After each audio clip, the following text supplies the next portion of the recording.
All right, if you are viewing this video, it's because you are in my English 11 class and you were gone at some point during week 3, which is September 19th through the 23rd. Just a reminder that even though I go through all of the slides in these videos, I'm not necessarily going to go through them in as much depth as I would in class because the video would be like 3 hours long if that was the case. So if you have questions at the end of it, please let me know. But this is just to let you know what we were doing and kind of give you some explanation as to what you're expected to do in the slides.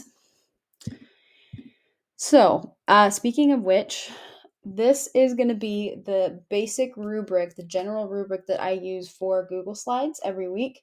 This is the foundation. Anytime we have something standard wise that I'm kind of assessing you on formatively, meaning just it's like a practice test kind of a thing, I will add that standard plus the segment of 1 through 4 for the standard. But because this week is the beginning of a new unit and we're taking lots of notes, there's not really a specific standard you're being assessed on because we haven't had time to learn about the foundational knowledge first. So if that doesn't make sense, as always, contact me and I can explain it. But this is the rubric. So take a look at that. This is also linked on Canvas. So, we talked about last week, I had you fill out this Google form talking about what careers you're interested in, what path after high school looks like for you.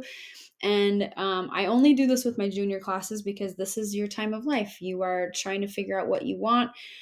Some of you might have a very clear idea of what you want to do after high school. Some of you may have absolutely no idea, or maybe you're somewhere in the middle. So, as a refresher, my goal is to help you because I want to give you something very practical that you can take when you are done with this class, and hopefully it'll really help for you. 2 goals: to figure out what is interesting to you, should show you the options that are out there, bringing guest speakers. Our first guest speaker, other than myself, will be starting next week. And then to also support you in finding places to job shadow or helping you with college applications and questions. We do have a college and career counselor. Her name is Shelly Ward at West. That's her whole job, is to do all of those things. So she's actually going to come in October and talk about what she does and how she can help. But I'm also a resource for you as well, since I kind of just went through all of this myself. So I'm going to give you, or I kind of told you this last week, but some quick pros and cons just based on my experience. Specifically looking at college, you can learn more and be in a challenging setting in college. There's lots of fun experiences. You can make new friends. You can get out of your comfort zone. Community college is actually great. It gets a bad rap, but it's actually really awesome. The cons: it's very expensive. You really should think of it as an investment. Like if you were buying a car or a house, your college experience might not live up to the hype in movies or TV shows or what your parents told you, and it can be overwhelming. So that's just a split, balanced view of college in my perspective.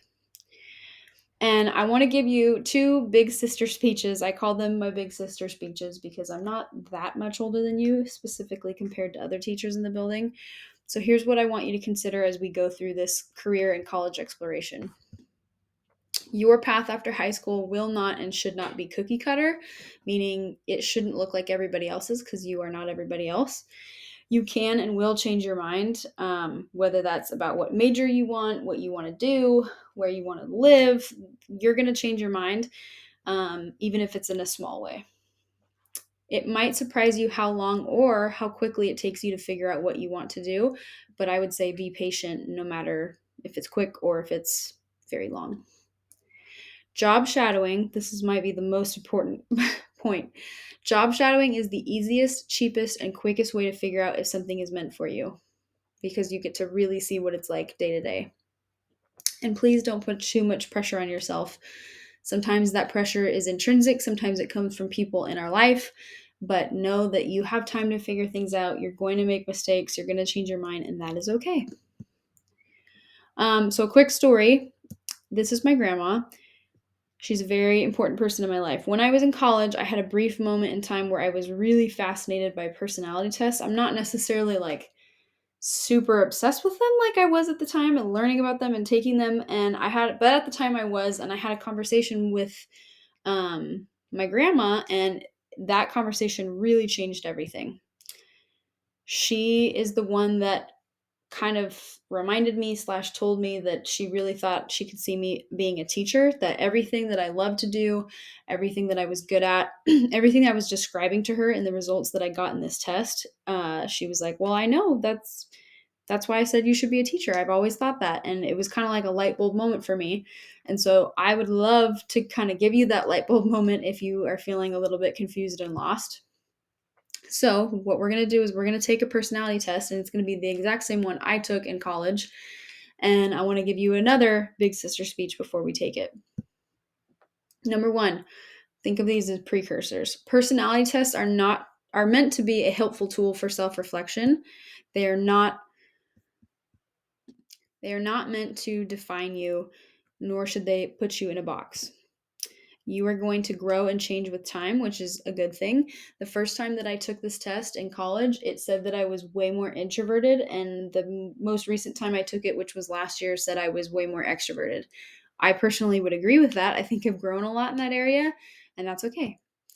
Answer the questions honestly to get the most out of it. If you answer the questions as if this is what you wish you were like, it's not going to be accurate for you. So be as honest as you possibly can when you're answering the questions. So it's called the 16 personalities test.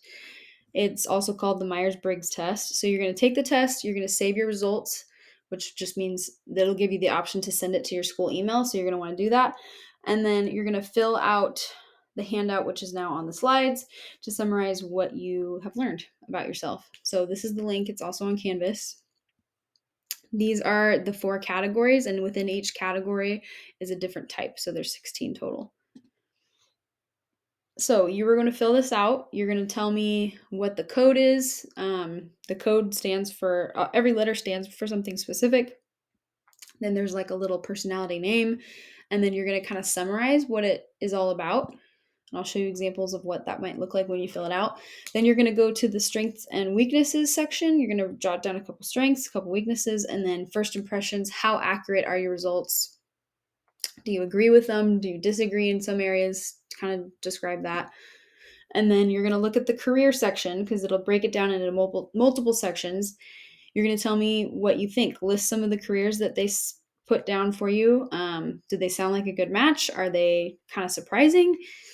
So talk about that. So this first page should look something like this and something like this as an idea. Okay. Ignore the fact that this says Fridays, but something that I like to do in all my classes is kind of give book talks and share different books that might be interesting, books that I have found to be incredibly good. The first one is Salt to the Sea by Ruta Sepetys. So we're going to watch a book trailer. That'll happen in class. This is also something that we're going to be doing in class, practicing our guest speaker skills. So if you are not present the day that we do this, these questions are going to be about that. So talk to me and we can figure it out. And then we're going to start some grammar lessons. But before we get into specific things like commas or parentheses, we're going to do like an overview about grammar. So you're going to watch this TED Ed video and then answer the questions, and we'll talk about it in class. Going out on the track, of course. And then we're going to start our first series of writer's workshop notes, and going to start off with this. So we're going to watch the Spider-Man No Way Home trailer, and you're going to answer these questions. What is the point of a movie trailer? You could answer that in a general sense, and then also with this one specifically. Why do we watch them? Why do we create them? And then as you watch the trailers, pay attention to these things and make a list of the specific stuff that you see.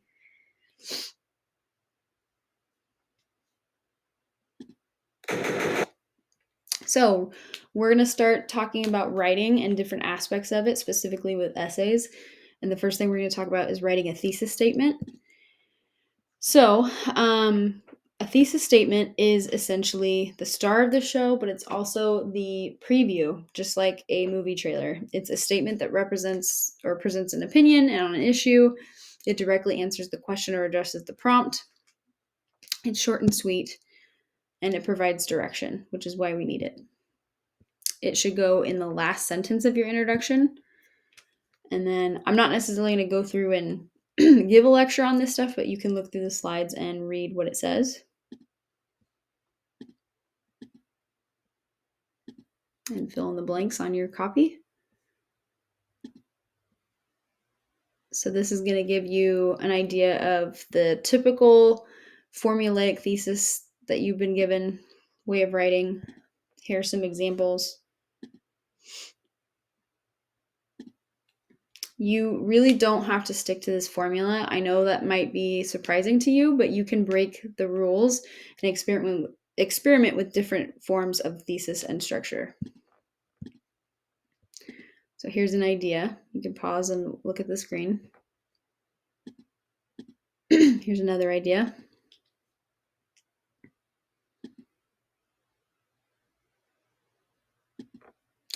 So looking at examples, which one is the better example? That one. This one. This one. And here is a checklist that you can go over as you are going through to make sure your thesis is not formulaic and is very interesting. So we are also going to go down to the library and pick up a independent reading book. You're going to bring this book with you to class every day. I'm going to give you roughly 15, maybe 20 minutes in class almost every day to read it. The whole point of doing this is that I want you to try to find books that you like.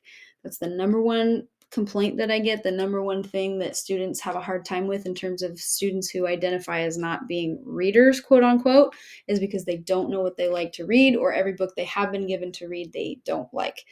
So you get to pick whatever book you want from this library, and there are 2 rules you have to follow. Give your book a chance, read at least 3 chapters before you decide to try a different book. If you've tried it and you don't like it, that's okay, just let me know and you can pick a new one. And then when we get back from the library, we're going to read for a little bit, and then you're going to answer these questions. Okay. We are going to read an excerpt from a book that I read in college that was really, really impactful for me as a teacher and as a writer. It's called Bird by Bird by Anne Lamott. The book is half instructions and teachings on how to be a writer. Half of it is kind of like her giving her life experience, hence the subtitle, Some Instructions on Writing and on Life. So in class, you're going to get a physical handout of one of the chapters, because I'm going to give you a physical handout so that you can like mark it up and highlight. You're going to take 10 minutes to read it silently, and then you're going to annotate your copy doing the following: highlighting anything that is interesting or profound to you, underlining anything that you think is important to the writer's main point, and circling anything that you're unsure of. And then we're going to talk together in small groups and then as a whole class, and you're going to answer these questions. So that was quick, but that is the slides for week 3. If you have any questions, please let me know.